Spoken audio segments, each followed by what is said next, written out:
Welcome back, everybody. This Week in America on the Blue Funk Broadcasting Radio Network. Great to have you with us on the program today. Website thisweekinamerica.us. As mentioned, Bob Boog is our guest on the program, author of the new book, award-winning book, Selling Outside the Square, Creative Ideas to Help You Make More Sales. Bob, welcome to the program. It's great to have you with us. Oh, it's great to be here, Rick. Thanks for inviting me. Well, there's so many great things in the book, and you come at it from really a standpoint that makes so much sense. A very basic question is asked, and I'll mention that now, and then we'll get to it here in a second. But it's basically, what motivates the buyer? What triggers do I have to pull here to get them interested in the product that I'm selling? But I mentioned in the intro the real estate background. If somebody is thinking, well, that's wonderful, I don't sell real estate, what you're talking about is good for any type of sales. And basically, if you're a parent, if you're really trying to sell any type of idea or theory, the book comes in handy. It does, Rick. What I've found is that a lot of people don't know how to sell. Even if they're on eBay and they just want to put a product up online, they don't need to oversell or undersell. You don't want to give something away, but at the same time, if you make it too expensive or you fluff it up too much, people won't buy it either. So I try to make something that just is very basic, but at the same time useful. And most people say that they've enjoyed it. It's interesting because in the beginning, and you talk about your years with the selling real estate in L.A., and it was around 28 years ago, the way everybody went about selling a home is they would take you to see 3 homes. They would save the best one for last. Wow, I want this. Then let's go back to the office and we'll start talking about financing.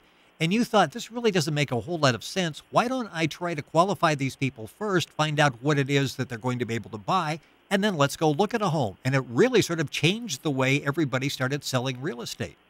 That's true. It's what's interesting is that I got we had a big earthquake here back in like 1994. And at that time, people were still taking people out and showing them the 3 homes. And there was a real estate trainer named Mike Ferry who said, he had this training session. And this was after the earthquake, and I had sold like 40 homes that year.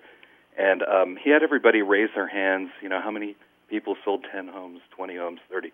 And I was there at the end with my hand raised. And then he came towards me with his microphone. He said, Bob, do you realize that there's a guy in Michigan who sold 400 homes last year? Everybody kind of laughed. And then they had a break, and when I was out there, people in my little community came up to me and said, how did you sell so many homes? I can't believe it. And I started telling them, it's very simple. I mean, I kind of figured it out a little while ago, but here's how you do it. So I wrote a book called Selling Homes 1, 2, 3. And after that, just wrote a couple of other books as well. Yeah, and one that I particularly like is The Real Estate Sales from Hell, and you can get all the information on these books at Bob's website. I'm not sure I mentioned that, sellingoutsidethesquare.com. It's very simple. It's the name of the book, Selling Outside the Square, the website, sellingoutsidethesquare.com. Information at our website, thisweekinamerica.us, so you can log on and get all the information. And let's start here with Square. What exactly is the Square, being inside the Square versus outside the Square? Well, that's a good one. What I did is I tried to identify all my buyers, and I thought the only way I could really do it is by birth date. So I put everybody's birth date, and then from that I put them into different generational squares. So there's the greatest generation, baby boomers, and I just lumped everybody else into what I call the me generation, or the me generation, as I like to refer to them. And this is, based on a book called Generation Me, and so I didn't just make this up. And it's interesting because I'll get emails from people who tell me, "Oh my gosh, my son just fits into this Generation Me. I know exactly what you're talking about." So it's kind of interesting, the reaction I've gotten from other people. Well, when you're talking about thinking or selling inside the Square, talk about what that is, and then the grandma effect, which I found fascinating as I'm reading the book, Selling Outside the Square. Well, selling inside the Square simply means that we use traditional techniques, and these are just simple asking questions, that kind of thing, as far as selling goes. And the grandma technique, or the great-grandma technique, is simply there was once a woman who, there was once a girl, I think, who went to her grandma's house for Easter or Thanksgiving, and they were making ham. And the grandma and her mother said, well, what you have to do is to make the best ham, you have to cut off a quarter inch from each side of the ham, and that way it will taste even better. And so the girl wondered, why do you do this? And she says, that's because that's the way great-grandma has always done it. And it just so happened that great-grandma stopped by that afternoon, and so the girl asked her, why do you do it like this? And great-grandma answered, well, that's the way we've always done it, and it's because the ham fit into my pan that way. So, and we follow so many different procedures, customs, things that we were taught, and probably if you go back to the origin of those, it doesn't make a whole lot more sense than you cut the ham. It's got nothing to do with the quality of the product when it's over with. It's just, hey, the ham is too big for the pan, so I just cut like an inch off on the side so I can get it in the pan. The book is selling outside the square. Bob Boog is our guest on the program. SellingOutsideTheSquare.com is his website. Let's go back to the premise, which is very basic, which is what prompts a buyer to make a purchase. And once you realize that and that question, and you got a chapter in there where you're talking about asking questions and the importance of asking questions. But once you realized, okay, this is the basic question, talk about where you took it from there, where you actually started studying some psychology, and you actually came up with the triggers that motivate people to buy. That's right, Rick.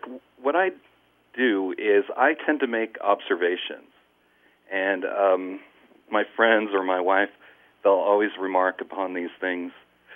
I'll give you an example. The other day I was driving along, and this guy was in a car next to me, and he made this motion, like a circular motion with, like he was cranking an invisible crank.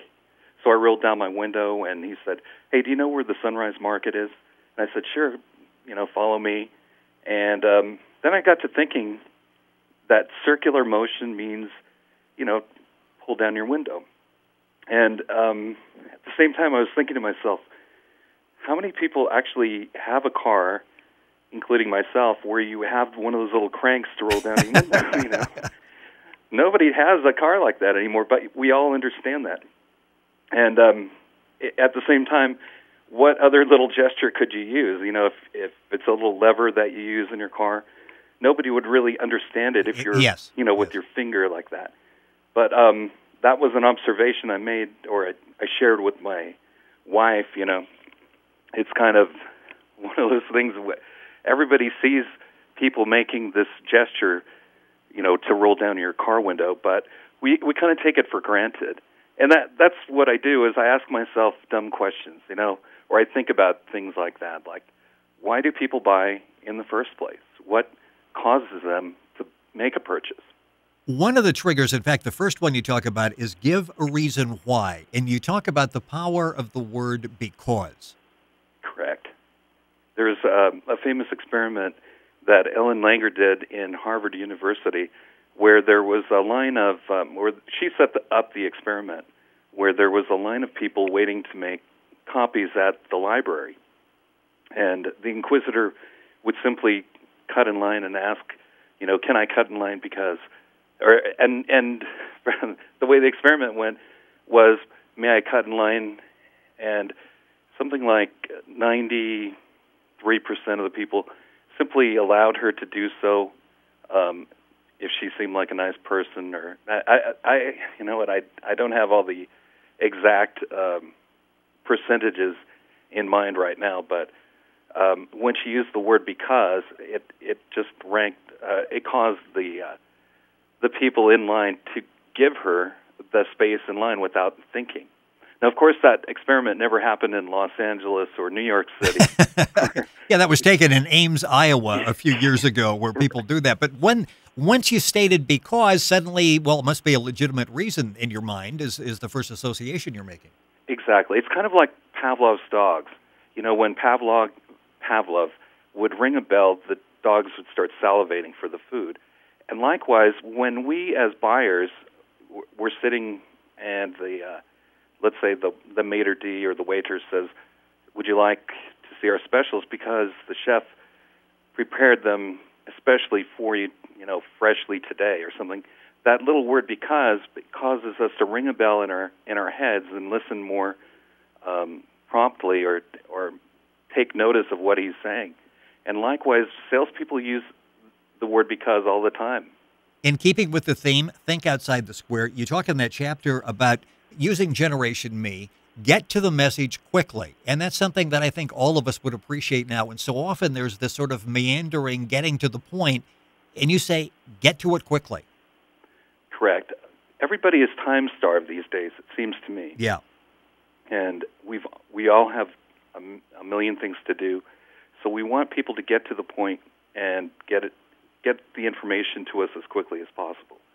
And I think that's really the Generation Me takes that and puts it on steroids almost. I've got buyers, for example, who will text me constantly about properties simply because I've set up an alert system. So as soon as a new property comes on the market, they get emailed with the information, and then they text me back, I want to see this immediately.